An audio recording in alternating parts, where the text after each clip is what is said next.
어유, 농사꾼이시구나. 그거 힘들고 돈도 안 되잖아. 그래도 쌀 하나는 배불리 먹고 자랐겠네. 그럼 대를 이어 쌀 농사 지으셔야 하나? 우리 아들이랑 같은 대학이라면 공부 꽤나 했다는 건데 농사 짓기엔 아깝지 않나? 그러게 고작 농사나 지을 거면 그렇게 공부한 게 아깝지 않나? 못하러 서울까지 가서 대학 다니나? 그냥 집에서 논밭 일구면 되는 거 아닌가? 제발 잘 알지도 못하면서 그렇게 말씀하지 마세요. 농사가 아무나 짓는 줄 아세요? 공부도 엄청나게 해야 되고 손도 많이 가고 전문가가 해야 되는 게 농사예요. 무식하면 농사 짓는 게 아니고 땅도 있어야 하고 대대로 잘 배우고 공부해야 하는 일이라고요. 물론 고생한 만큼 머리가 안 될 수도 있지만 대단하신 분들이에요. 엄마, 아버지는 어디 가서 일하시는 걸 떳떳하게 말할 수 있으세요? 열심히 일해서 돈 벌고 그게 뿌듯하시긴 한가요? 오늘 정말 고생했다. 일 잘했다. 그렇게 입 밖으로 말할 수 있냐고요? 엄마, 아버지는 부끄러운 일 하시잖아요. 사연을 듣고 난 후 각자의 의견을 댓글로 남겨주시기 바랍니다. 사소한 댓글이라도 사연자분에게 큰 힘이 될 수 있습니다. 각색될 수 있고 사연자분의 입장에서 구성될 수 있습니다. 전민구 씨는 매일매일 돈을 만지며 살고 있는 은행원입니다. 40대에 다시 도전하여 은행원이라는 직업을 얻었습니다. 돈을 만지는 일을 해보고 싶다는 생각이 있었던 것 같습니다. 하루에도 수많은 지폐를 세고 또 셉니다. 매일 세면서 가끔씩 조금 찢겨 있거나 낙서가 있는 지폐를 볼 때면 이 돈은 누구의 손을 타고 어떻게 지금 여기 왔을까 하는 의문을 품곤 했습니다. 그런 생각을 하는 것 또한 그의 인생에 연결된 일이었습니다. 지금부터 그가 털어놓을 이야기는 부모님께서 벌어온 돈, 그 돈들에 대한 사연입니다. 민구 씨의 어린 시절, 그는 정의로운 것에 대해 깊은 집착을 가지게 되었습니다.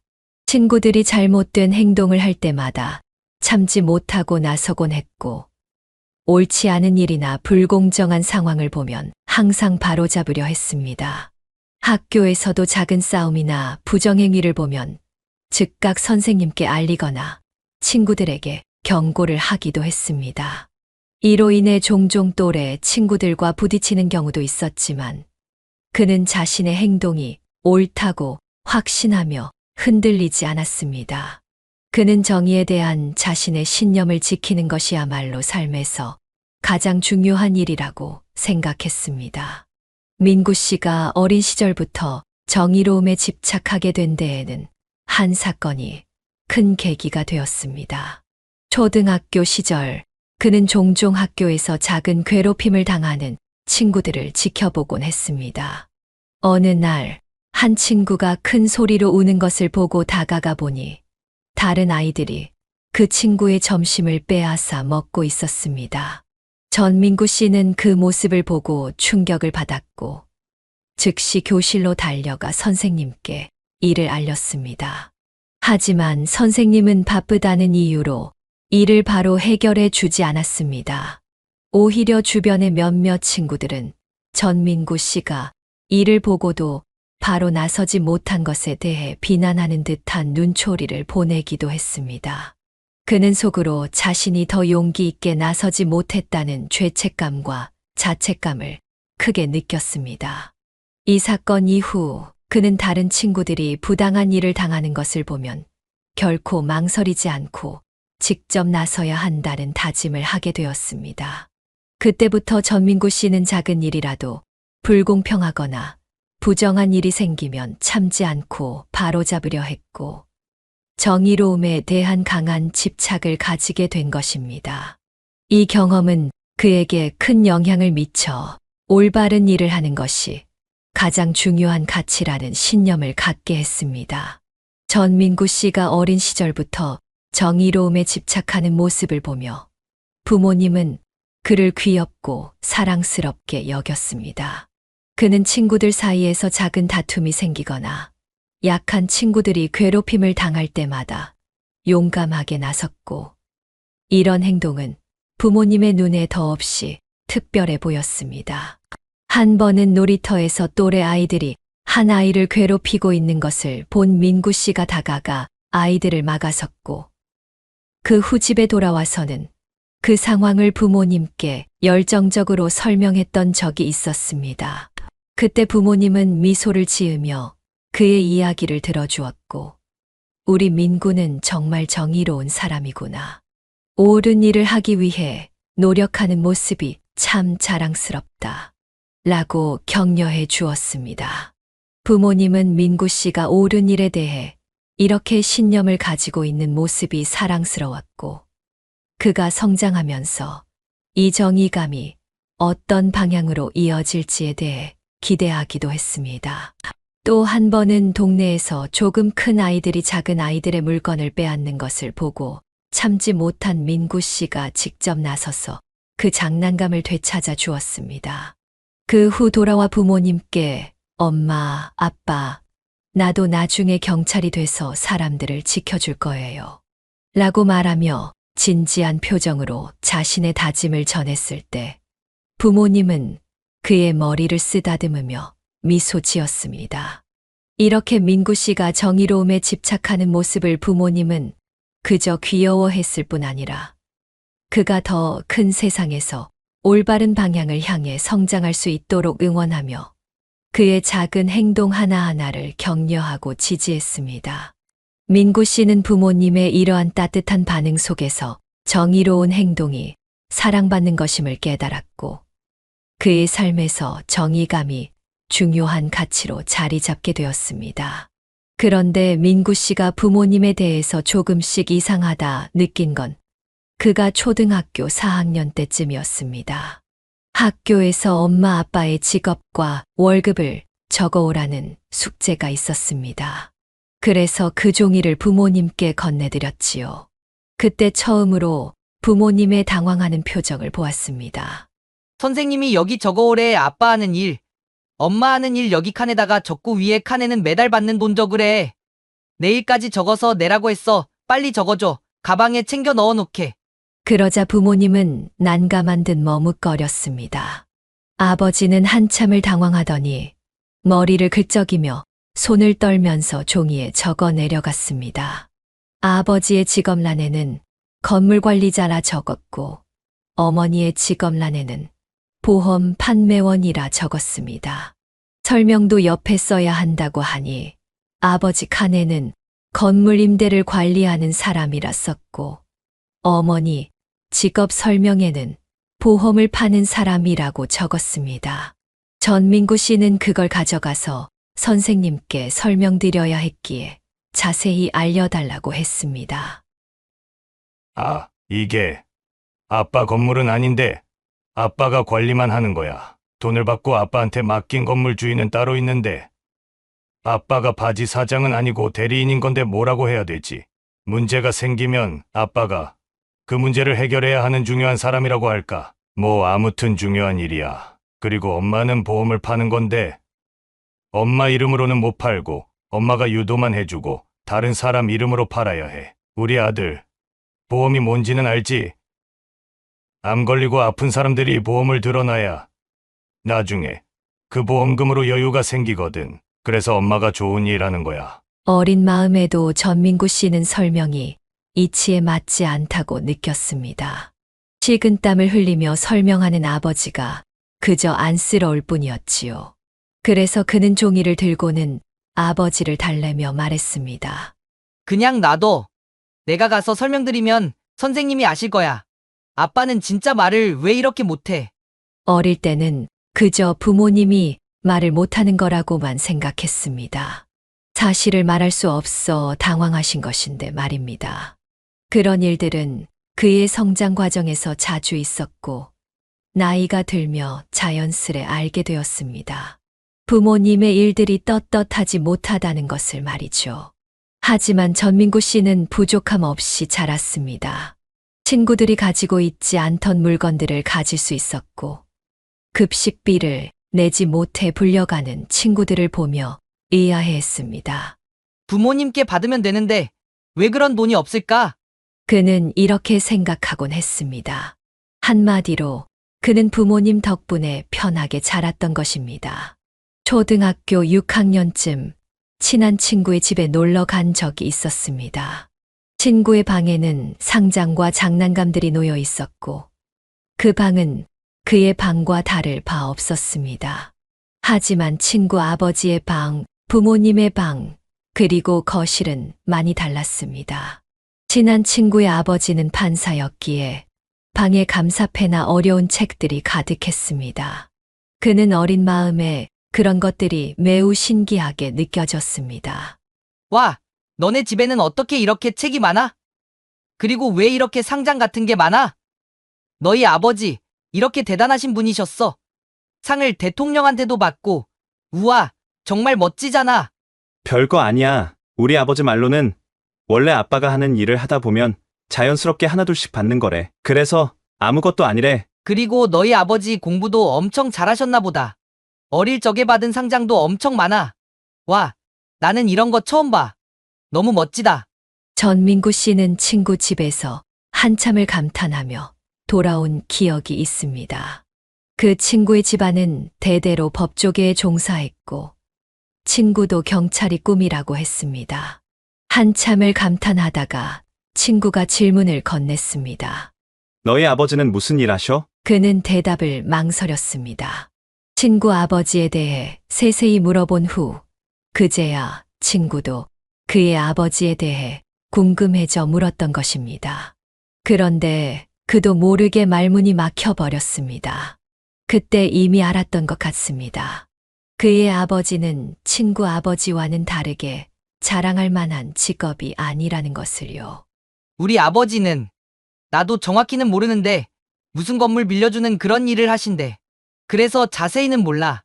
아, 임대업 하시는구나. 대단하시네.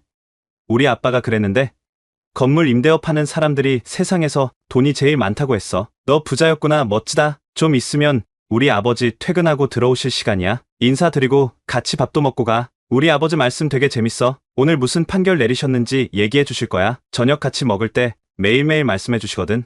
우와, 너희 아버지 일찍 들어오시네. 우리 아버지는 새벽에나 들어오셔. 내가 깨어 있을 때 같이 밥을 먹은 적이 없어. 좋겠다. 이따가 아버지랑 저녁 먹을 수 있어서.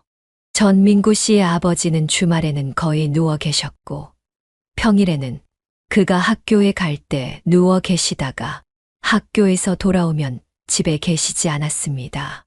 그래서 얼굴을 마주할 일이 거의 없었습니다. 아버지는 가끔 그의 주머니에 몇만 원씩 용돈을 넣어주는 정도였고 어머니도 누군가 보험에 가입한다 하면 서둘러 나가곤 했습니다. 어머니가 차려놓은 식은 밥을 먹거나 대부분 혼자 있는 시간이 많았습니다. 그는 그렇게 모든 부모가 다 그런 줄 알았습니다. 그러나 친구네 집에서 부모님의 모습은 그와 사뭇 달랐습니다.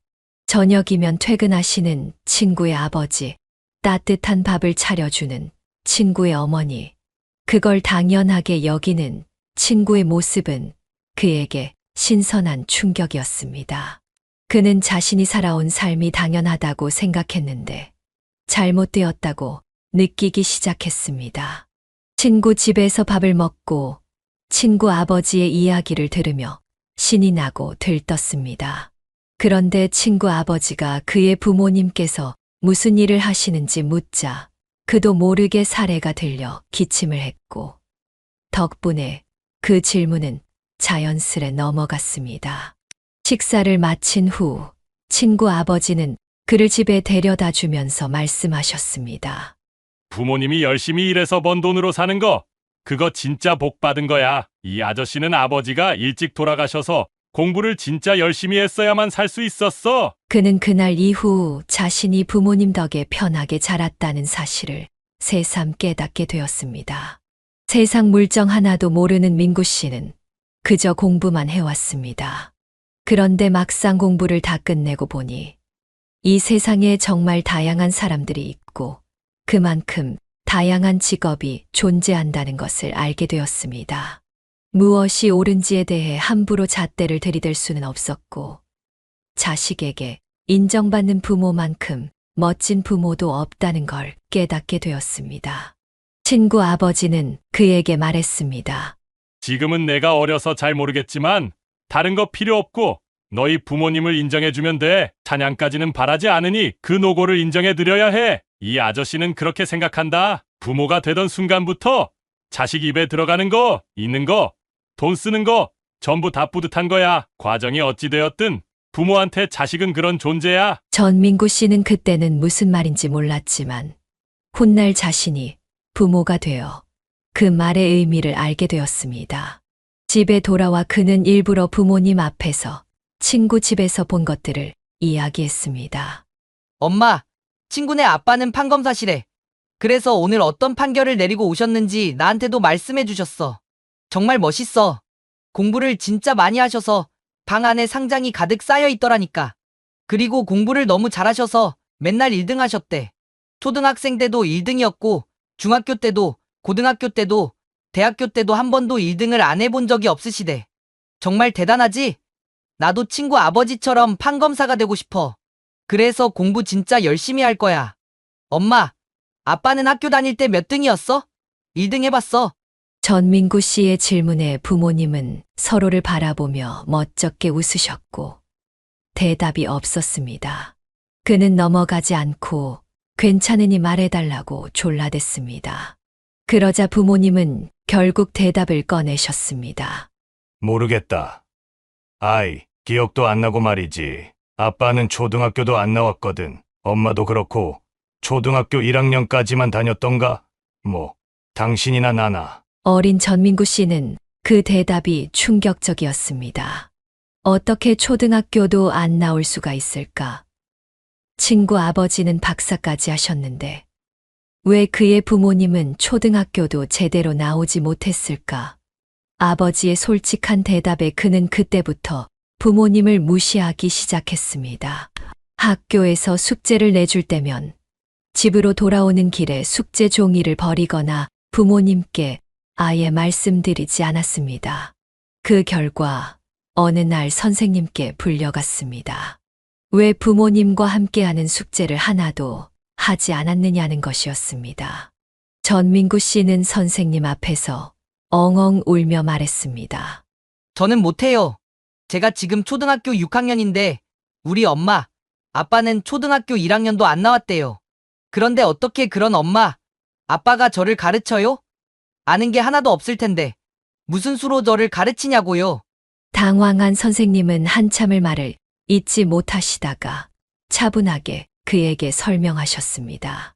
아무리 배움이 부족하셔도 부모님이 살아오시며 겪은 일들이 자체가 교육이란다. 학교에서 전해주는 숙제와 학력은 상관이 없어. 선생님이 그렇게 말씀하셨지만 전민구 씨는 선생님의 말에도 부모님에 대한 실망을 지울 수 없었습니다.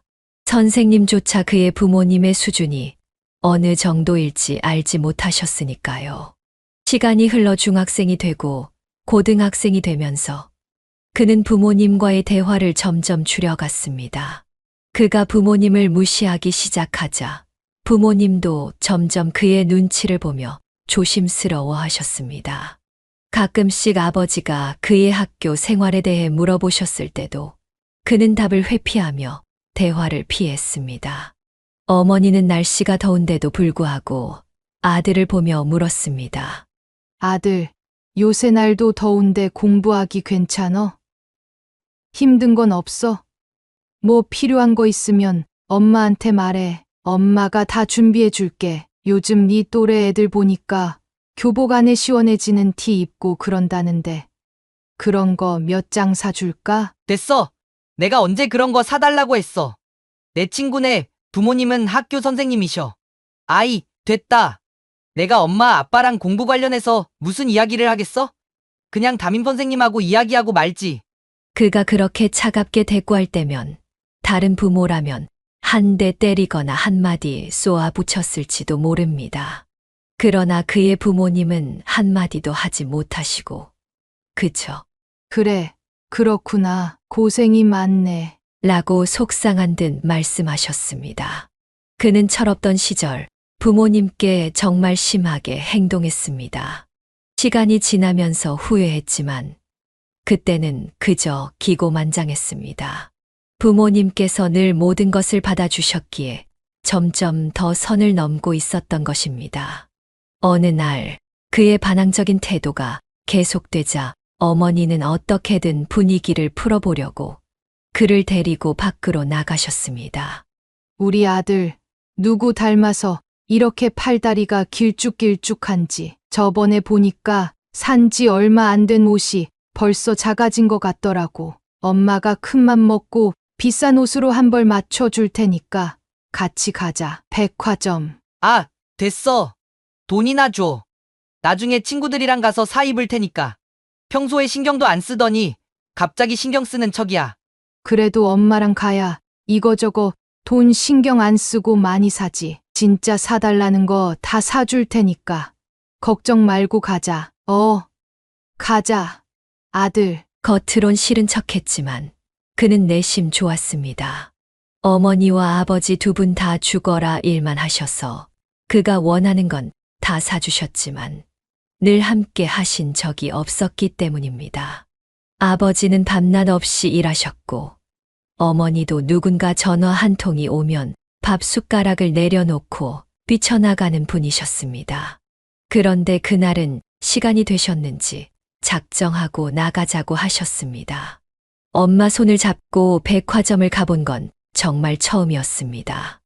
용돈을 많이 받았던 터라 친구들과 자주 갔었지만 어머니 말씀대로 친구들이랑 갈 때면 한 번 입고 안 입게 될 옷들밖에 사지 않았습니다.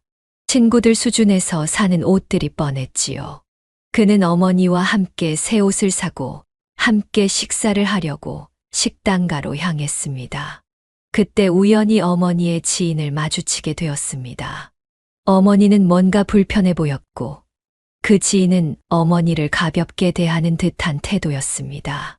사모님, 안녕하세요. 아유, 여기는 제 아들이에요. 키가 갑자기 훌쩍 커서 옷 사러 잠시 나왔어요. 원래 시간이 없어서 자주 못 나오는데 얼마 만에 나오는 건지 몰라요. 아, 그래요.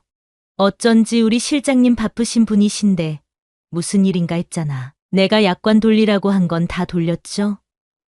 콜백도 다 하고 해피콜도 한 번씩 다 하고 그렇게 다지게 안 하면 맘 돌아서는 거 금방이에요. 알죠?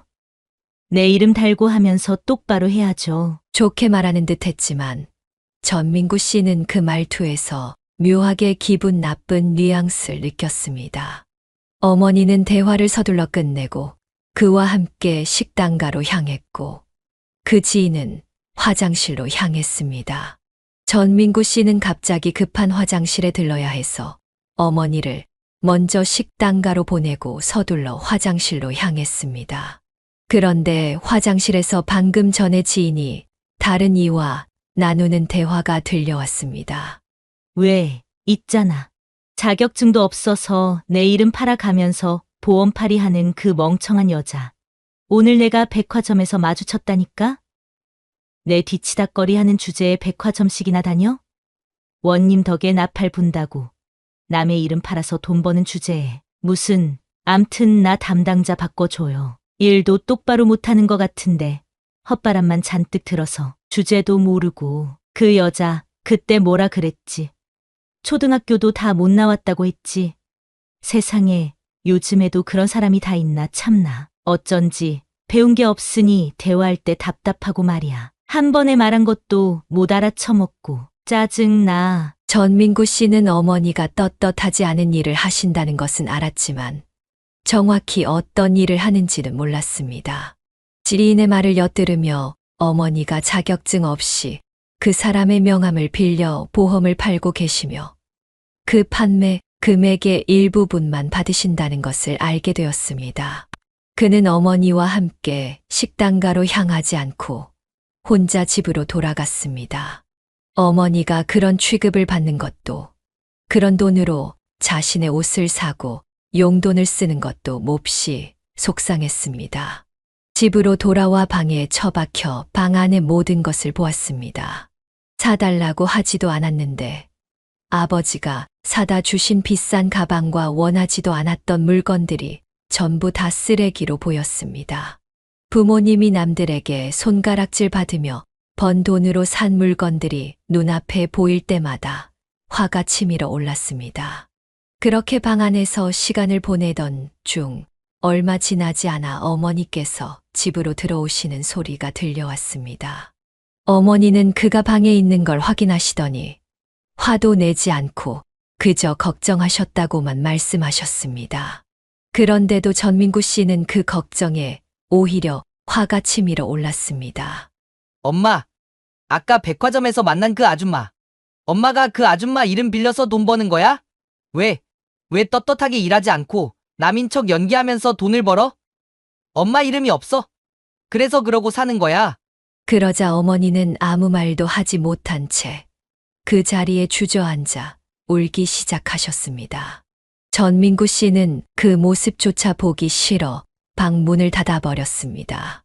그때 전화벨이 울렸고 아까 만난 아줌마였는지 어머니는 울음을 삼키고 목소리를 가다듬으며 가방을 챙겨 밖으로 나가셨습니다. 전민구 씨는 그 순간 차라리 거지로 사는 게 낫겠다는 생각마저 들었습니다.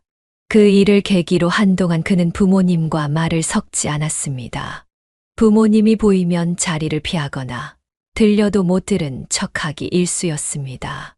그러던 어느 날 아버지의 일이 호황인지 민구 씨 가족은 큰 집으로 이사하게 되었습니다. 이사 날 아버지는 뿌듯해하며 자랑스럽게 말씀하셨습니다. 아들, 이 아버지가 이 집 구하려고 얼마나 죽어라 일했는지 아냐? 아마 너는 모를 거다. 잠자는 시간도 줄여가면서 돈을 벌었어. 그러니까 너는 아버지의 공을 꼭 알아줘야 해. 그리고는 덧붙이셨습니다. 좀 있으면 우리 아들 대학도 갈 거고 또 조금 더 지나면 결혼할 사람이라도 데리고 올 텐데 사는 집이 이 정도는 돼야 그럴듯하지 않겠냐? 그렇지. 아버지는 자랑스러워 하셨지만 민구 씨는 오히려 그 집을 빨리 떠나고 싶었습니다. 그의 눈에는 모래성처럼 불안한 집으로만 느껴졌습니다. 아버지의 일이 잘 되어 가는지 얼마 지나지 않아 차도 바꾸셨습니다. 겉모습은 부자 같아 보였지만 전민구 씨에게는 좋아 보이지 않았습니다. 그는 그때까지 아버지의 일이 떳떳하지 않다는 것만 알았지 정확히 무슨 일을 하는지는 몰랐습니다. 아니, 어쩌면 알고 싶지 않았던 것인지도 모릅니다. 차라리 모르는 게 낫다고 생각했으니까요. 하지만 아버지의 근무 시간은 줄지 않았습니다. 아침 일찍 나가 새벽에 돌아오셨고 일주일에 하루를 겨우 쉬셨습니다. 돈은 더 많이 벌지만 근무 조건은 나아지지 않았습니다. 가끔 집에 아버지의 직장 동료들이 방문하곤 했는데 그들의 인상은 험악하고 말투도 거칠었습니다. 전민구 씨는 그런 사람들을 보며 아버지가 떳떳하지 못한 일을 하고 있음을 다시금 느꼈습니다. 아버지도 그들과 함께 있는 것을 꺼리셨고 전민구 씨에게는 절대 소개해 주지 않았습니다. 한 번 인사를 드린 적이 있었지만 돌아온 대답은 이랬습니다. 아이고, 네가 사장님 아들이구나. 공부 잘한다더니 아주 똘망하게 생겼어. 너는 공부 열심히 해서 훌륭한 사람 돼야 한다. 알겠지? 훌륭한 사람. 네, 감사합니다. 아버지는 불편한 듯 말하셨습니다. 괜히 애한테 쓸데없는 소리 하지 말고 이 도장 챙겼으니 빨리 일하러 가. 다음에는 이 시간에 오지 말고 애 없는 시간에 와. 그런 상황들이 반복되며 전민구 씨는 부모님과 그들의 일에 대해 불편한 감정을 품게 되었습니다. 자라오는 동안 부모님의 동료들을 거의 본 적이 없었고 심지어 가족 행사가 있을 때에도 부모님과 함께 일하는 사람들은 찾아오지 않았습니다. 할머니와 할아버지의 장례식에서도 조문객은 거의 없었고 전민구 씨는 어릴 적엔 그저 무심하게 넘어갔습니다. 하지만 나이를 먹으며 부모님이 떳떳하지 못한 일을 하고 있다는 사실을 자연스레 알게 되었습니다. 그 사실은 그에게 씁쓸한 생각을 남겼습니다. 먼 훗날 부모님이 돌아가시거나 환갑잔치를 해드린다면 누구를 초대할 수 있을까? 부모님의 일은 남들에게 떳떳하게 소개하기 힘든 일이었고 돈은 많아도 그 일을 속 시원히 설명할 수 없는 삶이었습니다. 그 생각은 늘 목 안에 가시처럼 남아 있었습니다. 하지만 그는 그럼에도 부모님께 감사한 마음을 가져본 적이 없었습니다. 그는 부모님과 자신이 별개의 사람이라고 생각하며 나는 저 사람들과는 다르다는 걸 증명하기 위해 열심히 공부했습니다. 그는 좋은 대학에 진학하게 되었고, 대학에서 다양한 친구들을 만나며 부모님에 대한 부끄러운 마음이 더 커져만 갔습니다. 친구들의 부모님은 대부분 교직에 계시거나 사업을 하거나 사회에 환원하는 좋은 일을 하시는 분들이 많았습니다. 의사도 있었고 자원봉사를 하시는 분들도 계셨습니다. 많이 친하지 않으면 부모님의 직업까지는 잘 모르지만 조금만 길게 대화를 나눠도 쉽게 알 수 있었죠. 친구들은 부모님이 하시는 일에 대해 자부심을 가지며 자랑스러워했고, 반대로 그는 친구들이 부모님에 대해 묻지 않는 이상 절대로 가족과 연관될 만한 이야기를 꺼내지 않았습니다. 하지만 대학은 또 하나의 작은 사회였기에 좋은 차를 타고 다니며 아르바이트를 하지 않는 전민구 씨에게 친구들이 하나둘 질문하기 시작했습니다. 야, 솔직히 말해. 내가 1학년 때부터 쭉 봤는데 너네 집 진짜 잘 살지? 부모님 대체 무슨 일 하시길래 이렇게 너한테 다 퍼주시냐? 예전부터 궁금했는데 네가 회피하는 것 같아서 묻는 거야. 너네 아버지 직업이 뭐야? 전민구 씨는 어쩔 수 없이 대답했습니다. 우리 아버지 그냥 직장 다니셔. 장소 같은 거 대여해주고 뭐 그런 거 있잖아. 임대업이라고 해야 하나? 와, 진짜 부자네. 그럼 너도 네 이름으로 된 건물 몇 채씩 있고, 아니면 태어날 때부터 건물주였던 거야? 부럽다, 금수저네. 그런 거 아냐. 부자도 아니고 금수저도 아냐. 별일 안 하셔. 부모님 이야기가 나올 때마다 그는 움츠러들곤 했습니다. 어떤 친구는 그의 아버지 성함을 묻거나 명함을 보여달라고도 했습니다. 그러다 보니 조금씩 친하게 지내던 친구들과도 거리를 두기 시작했습니다. 결국 졸업 무렵에는 그의 주변에 남은 친구가 거의 없었고, 부모님의 직업에 대해 아는 친구는 전무했습니다. 반대로 그는 다른 친구들이 어떤 부모님에게서 어떻게 자랐는지를 모두 알고 있었습니다. 그나마 그의 곁에 오래 남아있던 사람이 바로 지금의 아내였습니다. 같은 학교에 다녔지만 다른 과였던 그녀는 도서관에서 자주 만나던 친구였습니다. 그는 도서관에서 시간을 보내며 친구들과 어울리는 것을 피하곤 했고, 그녀는 그 옆자리에 앉아 늘 공부에 열중하고 있었습니다. 어느 날 아내의 배에서 큰 소리가 나서 전민구 씨는 가지고 있던 초코바 몇 개를 건넸습니다. 그 일이 계기가 되어 둘은 점점 가까워졌습니다. 오히려 다른 친구들보다 잘 알지 못했던 그녀에게 전민구 씨는 자신의 이야기를 하기가 편했습니다. 그렇게 점차 둘은 도서관 밖에서도 함께 밥을 먹고 산책하며 사적인 이야기를 주고받았습니다. 아내는 시골에서 자란 사람이었고 부모님이 벼농사를 짓는다고 했습니다. 우리 부모님은 하루에 4시간이나 주무실까 싶어. 난 태어나서 부모님이 자고 계신 모습을 거의 본 적이 없어. 늘 일이야. 일이. 자식 농사라는 말 있잖아. 우리 부모님이 자식 농사를 지으셨다면 아마도 형제가 100명은 넘지 않을까 싶어. 늘 일에 매달리시느라 정작 나를 돌봐주실 시간은 없었어. 나보다도 별을 더 사랑하시니까. 그래서 난 진짜 돈 편하게 버는 모습 부모님께 보여드리고 싶어. 그렇게 뼈 빠지게 일하고도 얻은 게 집 한 채. 그리고 빠듯하게 나 대학 보내시는 게 다니까. 난 그게 너무 속상해. 일한 만큼 버셨으면 좋겠거든. 전민구 씨는 그런 아내의 부모님이 대단해 보였고, 그 이야기를 떳떳하게 할 수 있는 아내가 부러웠습니다. 그러면서도 내심 자신의 부모님 이야기가 나올까봐 두려워했습니다. 그러던 어느 날 아내가 그에게 부모님에 대해 물었습니다. 너 소문났더라. 너네 집 부자라고. 대학생이 돈이 어디 있겠어. 그런데 넌 맨날 비싼 옷에 신발에 차도 끌고 다니고 대학생이면 아르바이트를 해야 하는데 넌 도서관에만 있고 진짜 부자 맞지? 너희 부모님 무슨 일 하시길래 그래? 전민구 씨는 오랜 침묵 끝에 힘겹게 대답했습니다. 부자 아니야. 우리 부모님 대단한 일 하시는 것도 아니고 단지 일을 일찍 시작하셨을 뿐이야. 학교 다니시지 않고 일만 계속해 오셨거든. 우리 아버지는 불법 유흥업소에 자리대주시는 분이시고 어머니는 보험 자격도 없이 다른 보험 판매원 이름 달고 보험을 팔고 다니셔. 두 분 다 떳떳하게 무슨 일 하시는지 말씀도 못 하셔. 이런 얘기 너한테 처음 말하는 거야. 애들한테는 비밀로 해줘. 차라리 부자라는 소문이 도는 게 속 편해. 아내는 한동안 침묵을 지켰습니다. 전민구 씨는 속으로 아내마저 자신을 떠날까 걱정했습니다. 하지만 아내는 달랐습니다. 다음 날도 그 다음 날도 여전히 도서관 옆자리에 앉아 평소와 다름없이 그에게 말을 걸어 주었습니다.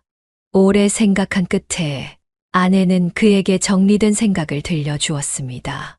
그 내용은 부모님을 부끄러워하지 말라는 것이었습니다.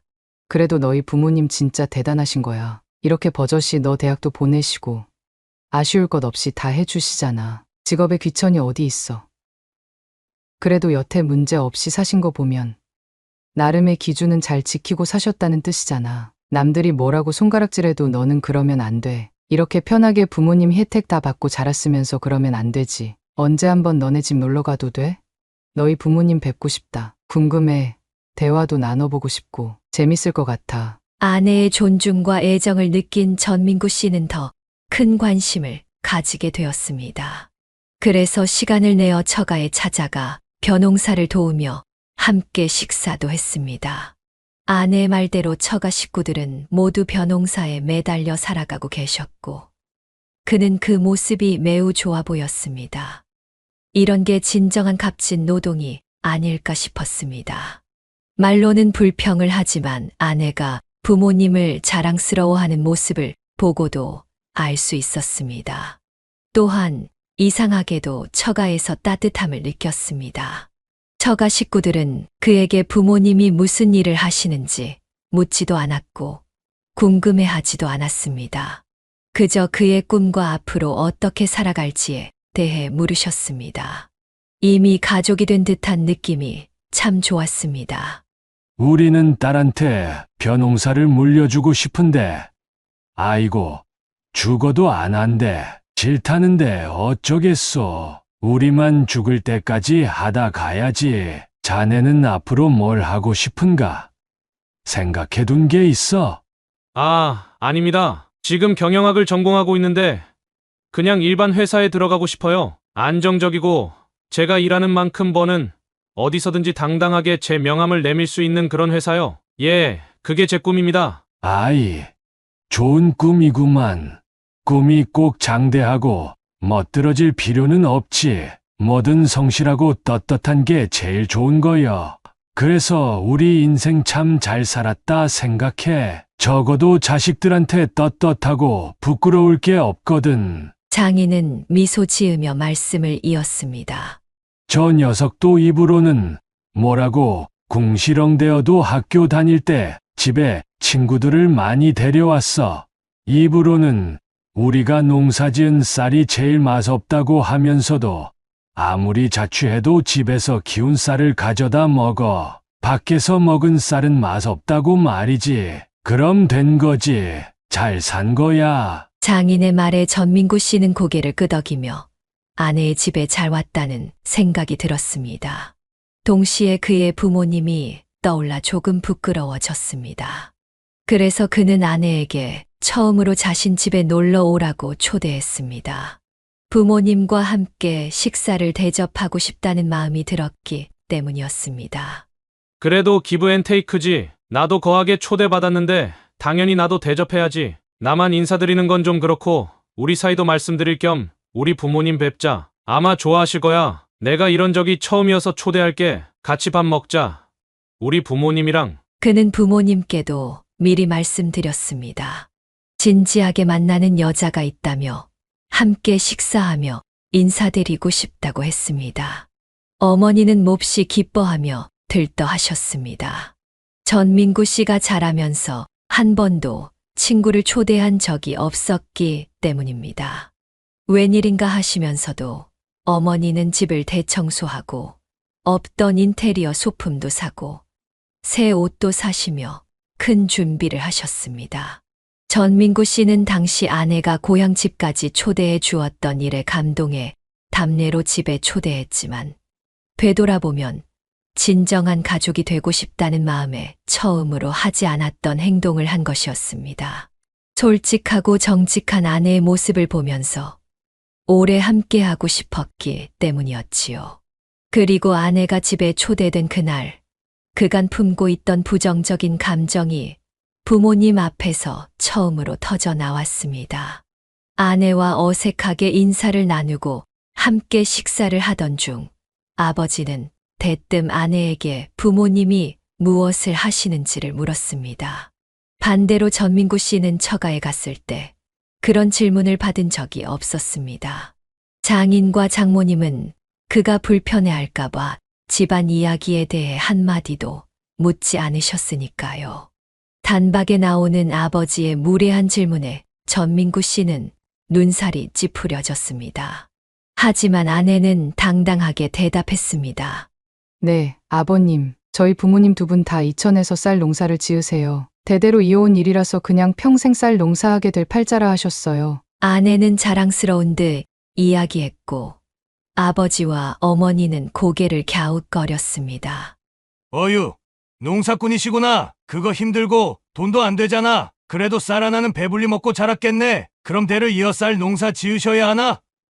우리 아들이랑 같은 대학이라면 공부 꽤나 했다는 건데 농사 짓기엔 아깝지 않나? 어머니도 덧붙이셨습니다. 그러게 고작 농사나 지을 거면 그렇게 공부한 게 아깝지 않나? 못하러 서울까지 가서 대학 다니나? 그냥 집에서 논밭 일구면 되는 거 아닌가? 아내를 앞에 두고 처가에 대해 함부로 말하는 부모님의 모습에 전민구 씨는 화가 치밀어 오르며 그만 큰 소리를 질렀습니다. 제발 잘 알지도 못하면서 그렇게 말씀하지 마세요. 농사가 아무나 짓는 줄 아세요? 공부도 엄청나게 해야 되고 손도 많이 가고 전문가가 해야 되는 게 농사예요. 무식하면 농사 짓는 게 아니고 땅도 있어야 하고 대대로 잘 배우고 공부해야 하는 일이라고요. 물론 고생한 만큼 머리가 안 될 수도 있지만 대단하신 분들이에요. 엄마, 아버지는 어디 가서 일하시는 걸 떳떳하게 말할 수 있으세요? 열심히 일해서 돈 벌고 그게 뿌듯하시긴 한가요? 오늘 정말 고생했다. 일 잘했다. 그렇게 입 밖으로 말할 수 있냐고요? 엄마, 아버지는 부끄러운 일 하시잖아요. 아버지는 그 말을 듣고 화가 난 듯 전민구 씨의 옆통수를 손바닥으로 내리쳤고 아내와 어머니는 놀라서 굳어버렸습니다. 아버지는 분노를 감추지 못한 채 말했습니다. 그래, 내가 검은 돈 만져가며 벌어서 네가 호의호식하며 산 거야. 그럼 그 돈 받지 말지 그랬냐? 이 자식아, 넌 너 혼자 잘났으니 혼자 나가서 잘 살아보지 그랬어. 우리 도움 없이 받을 건 다 받아놓고 고생 한 번 안 해본 놈이 부모 무시하며 그동안 말끝마다 우리한테 준 상처가 얼마나 수두룩했는지 너는 아냐? 내 엄마랑 내가 떳떳해지고 싶지 않아서 이렇게 사는 줄 알아? 너 말대로 떳떳한 돈을 벌어야 했으면 너 지금 이 세상에 없었다. 내 엄마나 나나 굶어 죽어 이 세상에 없었을 거라고. 아버지는 말을 이어갔습니다. 세상 나와서 배운 게 없으니 내가 나쁜 길로 가고 있는지 좋은 길로 가고 있는지 알겠냐? 네 할아버지, 할머니가 돈이 없어서 돌아가신 걸 아냐? 그때 몇 푼만 더 있었어도 항생제만 있었어도 살았을 분들이라고. 내 첫 목표는 무슨 수를 써서든 내 식구, 내 자식이 아프면 병원비는 내며 살자였어. 내가 도둑질을 해서라도 남들 눈치 안 보고 내 식구는 거짓 취급 안 받고 살게 하는 거 다 그거 하나야. 큰 욕심 부리지 않았어. 그저 하루만 더 벌자. 내일까지만 버텨보자. 그럼 내가 태어났고 또 오늘까지만 하자며 그렇게 계속 가다 보니 여기까지 온 거다. 내가 큰 욕심 부려서 여기까지 온 줄 아냐? 하다 보니 나쁜 일을 오래 해서 베테랑이 됐고 이젠 나도 이게 안 좋은 일이고 불법적인 일이라는 거 알아. 자식 앞에서 부끄러운 거, 너한테 이런 말 들으면서 화낼 수 없는 거 너는 잘하면서 봤겠지. 느낀 게 다일 수도 있다. 하지만 지금 이게 내 전부고 너를 위해서라도 그랬다. 아버지의 말에 전민구 씨는 마음속 깊은 감정이 격해졌습니다. 방 안에 깊은 침묵이 감돌았고 그는 아버지와 어머니 그리고 아내가 이 모습을 지켜보는 것을 견디기 힘들어 했습니다. 그가 몰랐던 부모님의 진심과 부모님의 선택이 그의 삶에 미친 영향, 그리고 그들이 떠안은 모든 무게가 비로소 전해지는 순간이었습니다. 아버지는 한참을 격정적으로 말한 뒤 자리에서 일어나 밖으로 나가셨습니다. 적어도 네 엄마랑 나는 너한테 부끄럽게만은 안 살았어. 너 하나 잘 키웠다고. 진짜로 열심히 키우고 가르쳤다. 배운 거 하나 없어도 너 키우면서 배우고 느끼고 감동했다. 부모가 부족하면 자식이 부끄러워할 게 아니라 가르쳐주면 되는 거야. 대화하고 우리랑 더 깊이 소통하면서 알려주면 되는 거지. 우리가 널 키우면서 아무것도 모르지만 사는 거, 웃는 거, 밥 먹는 거, 어른 공경하는 거, 그런 걸 가르쳐 왔던 것처럼. 아버지가 나가신 뒤 어머니는 서러움에 울었고 아내는 어머니를 달래주며 민구 씨를 따로 불러 말을 꺼냈습니다. 우리 학교에서 애들이 그러던 거 기억나? 내가 부잣집 아들 같다고. 그게 말이야.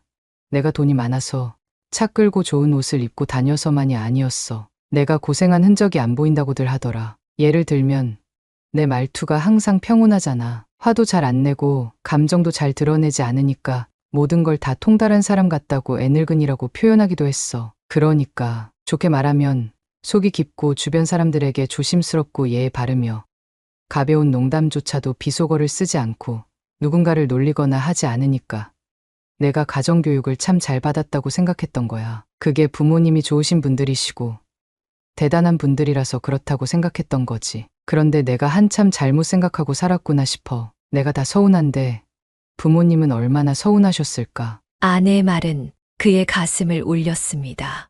그러나 그 일 이후 아내는 전민구 씨에게 이별을 통보했습니다. 부모님 때문이 아니라 부모님께 해온 그의 행동에 실망했다고 말이었습니다. 그는 부모님께 상처를 남기고 사랑하는 사람과도 헤어지는 상황을 맞이했습니다. 그 후 시간이 흘러 그는 원하는 회사에 취업해 직장인이 되었지만 기뻐할 사람도 없었고 부모님과도 대화는 단절되었습니다. 혼자 지내며 독립할 생각으로 집을 계약하고 집을 떠날 준비를 했던 날이었습니다. 문 앞에 남자 2명이 서 있었습니다. 전학로 씨 계시죠? 시청에서 나왔는데 불법 건물 개조 및 유흥원 목적으로 사용된 사실을 조사 중이라서요. 아들이신가? 아버님이랑 연락이 안 되네요. 혹시 아버님과 만나게 되면 전해주시겠어요? 그는 그들을 보내고 집 안으로 들어왔습니다. 그런데 그들이 돌아간 지 몇 분도 지나지 않아 아버지가 신발을 들고 방에서 나오는 것을 보았습니다. 그때 아버지의 겁에 질린 눈빛은 전민구 씨의 마음을 울렸습니다. 그는 아버지에게 다가가 그 손을 잡고 차분히 말했습니다. 아버지, 이제 그만하세요. 부끄러워서 그러는 게 아니에요. 아버지를 낮게 봐서 하는 말도 절대 아니고요. 정확히 무슨 일을 하시는지 몰라요. 그래도 이제 저도 벌잖아요. 우리 가족 어느 정도 벌어 놓은 돈도 있고 부자까지 될 필요도 없잖아요. 그러니까 이제 그만해요. 엄마랑 아버지 일 그만두셔도 우리 안 망해요. 길바닥에 나앉지도 않아요. 저도 있잖아요. 오늘 계약한 제 집 다시 무르고 그 돈으로 가게를 열든지 하루라도 편히 쉬세요. 제발요. 그리고 그는 어머니께도 그날 같은 이야기를 했습니다. 엄마, 분명히 부모님 덕분에 제가 떳떳한 직업을 얻고 잘 살고 있어요. 하지만 당사자인 부모님이 이렇게 불안하게 살고 계시는데 굳이 이 일을 이어가실 필요가 없다고요. 무시하는 게 아니라 인정은 해요. 그만큼 벌었으니 이제 그만 쉬세요. 부모님께는 그동안 말할 수 없었던 이야기를 꺼낸 전민구 씨는 다시금 그들 곁에 남아주기를 결심했습니다. 부끄러움을 넘어 가족으로서의 존중과 사랑을 표현할 수 있는 길을 찾기 시작한 것입니다. 전민구 씨가 부모님께 진심으로 말씀드린 후 부모님은 단번에 하시던 일들을 정리하셨습니다. 마치 그의 결정을 기다려 오시기라도 한 것처럼 말입니다.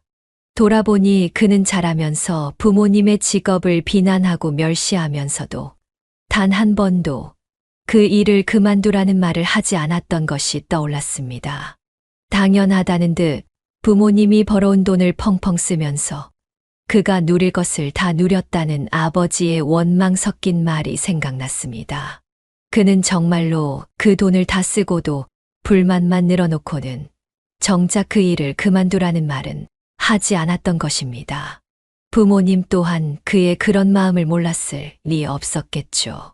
번듯한 직업을 얻고 매달 월급이 나올 상황이 되어 이제서야 그럴싸하게 그만두세요라고 말한 자신이 교활하게 느껴지기도 했습니다. 그렇게 말한 다음 날 그는 출근을 준비하면서 처음으로 주무시는 부모님의 모습을 보았습니다.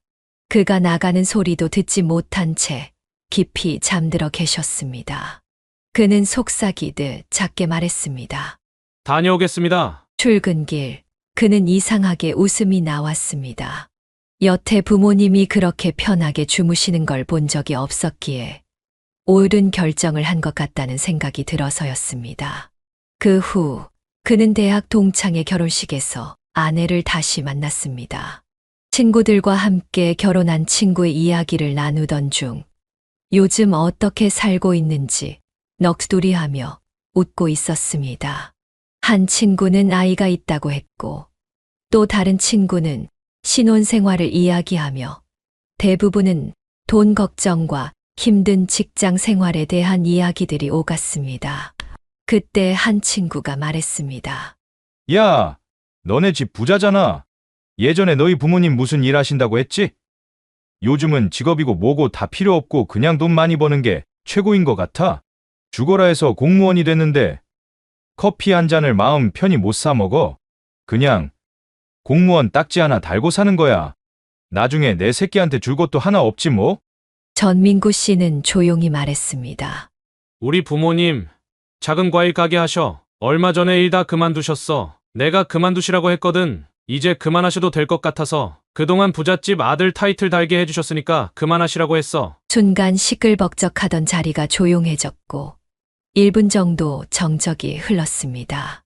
먼 발치에 앉아있던 아내가 입을 열었습니다. 잘했네. 그 결혼식 이후 전민구 씨는 아내와 다시 만나게 되었고 부모님께 정식으로 인사도 드렸습니다. 그리고 지금까지 부부로 잘 살고 있습니다. 시간이 흘러 아들이 생기고 그를 키우면서 전민구 씨는 어머니에게 의미 깊은 말을 들었습니다.